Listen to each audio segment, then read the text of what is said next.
This might get me cancelled, but I'm going to say it anyway. I didn't always respect Prophet Muhammad. In fact, he was the biggest reason I struggled with Islam.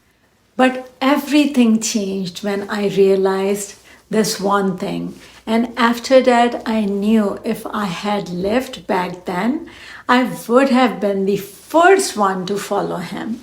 Hello everyone, I am a psychiatrist and today I am giving you a psychological breakdown of the most misunderstood man in history, the Prophet Muhammad, peace be upon him. I'm filming this on my birthday. Today is July 28th and I wanted to give myself something different this year.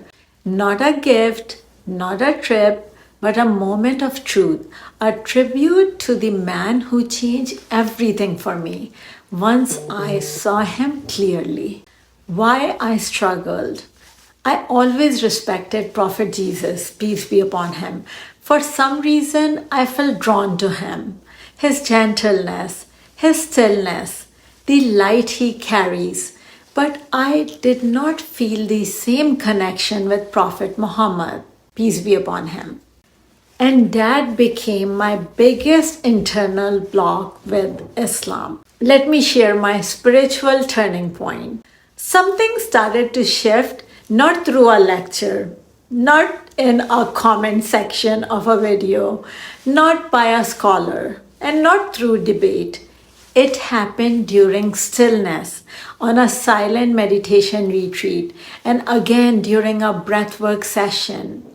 Moments where I stopped talking, stopped consuming, and just listened inwards. And in that stillness, something cracked open in my heart. I won't get into the details, but something sacred was revealed to me, and I started to feel him, not fear him, truly understand him, understood all the actions he took. So why is he still so controversial? Even 1400 years later, he's still triggering people. They call him a warlord, a misogynist, a cult leader. They say he created Islam. Cartoons get banned over him. Debates erupt. People talk about him constantly, but rarely they try to understand him. Why he is also so loved. He is one of the most loved human beings in history. The most common name on earth today is Muhammad. Michael Hart, a Western historian, ranked him the most influential person in human history, more than Einstein, more than Buddha, more than Jesus himself. So how can one man be so deeply hated and so deeply loved as well? That's exactly what makes Prophet Muhammad so polarizing. Let's do a psychological breakdown. Here's what most people don't talk about. He was an orphan. He lost both of his parents. This kind of grief changes you. It humbles you. It softens your ego. He wasn't born into power. He didn't inherit a legacy. He built one from pain. Before Islam, he was already known as Al-Amin, the trustworthy. Even his enemies called him that. And that alone should tell you everything. You don't earn that title in a tribal society unless your character is spotless. He worked for a woman, a wealthy, more mature, previously married woman with children. Not only did he work for her, he also married her. And she didn't just accept him, she chose him and kept choosing him until her last breath. So, what was my turning point?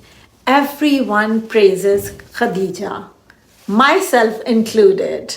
They say she loved him, she gave up her wealth, she supported him, but no one ever asked why. Why would one of the wealthiest, most respected women in Mecca, a businesswoman, older, more experienced, choose a man almost 15 years younger with no wealth, no status, no family backing him. There was no pressure, no father forcing her, no society expecting it. She chose him. First, because of his spotless character, and then she kept choosing him daily because he made her feel something most women crave from a man and rarely receive: emotional safety. As a psychiatrist, I know women only love like that when they feel safe emotionally, spiritually, mentally, and physically. What breaks my heart is that it's not just non Muslims or ex Muslims who tarnish his legacy. Sometimes it's Muslims themselves weaponizing his name, especially against women, using Islam to control, not to elevate. We teach girls rules without context. We teach fear, not love, and we leave out the part where he was the safest space a woman could have. And yes, he married other women, but not in a frenzy, not for desire. When he was young, only 24 or 25, he married a more mature, previously married woman and stayed married to her for 20 to 25 years. In the last 10 years of his life, after revelation, he married other women. Each one had divine purpose. Some preserved hadith, some protected widows, some built community ties. This wasn't ego, it was obedience to Allah. Every decision revealed, not self-serving. Prophet Muhammad honored Khadija in a way most men today still don't know how to. He never married another woman while she was alive. He grieved her for an entire year after she passed. He spoke of her with love until his final days. Even Aisha, years later, would say, I was never more jealous of anyone than Khadija. And here's what most people miss: the foundation of Islam wasn't just a message, it was a man and a woman building something sacred together. She was the first to believe in him before anyone else did, and he never forgot that.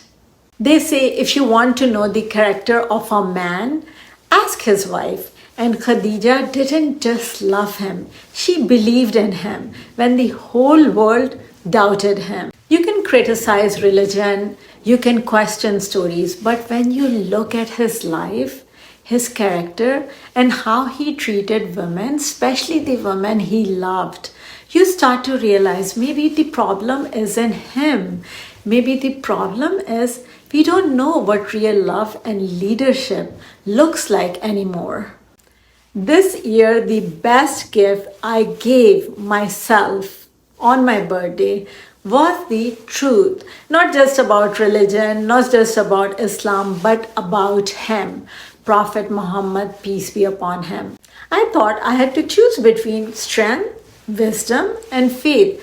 But no, I don't. I just had to meet the man behind the misrepresentation. And now I can say with no doubt, I respect him, I trust him, and I would have followed him if I was alive during those times. If you're still unsure, ask yourself, would a woman like Khadija choose just any man?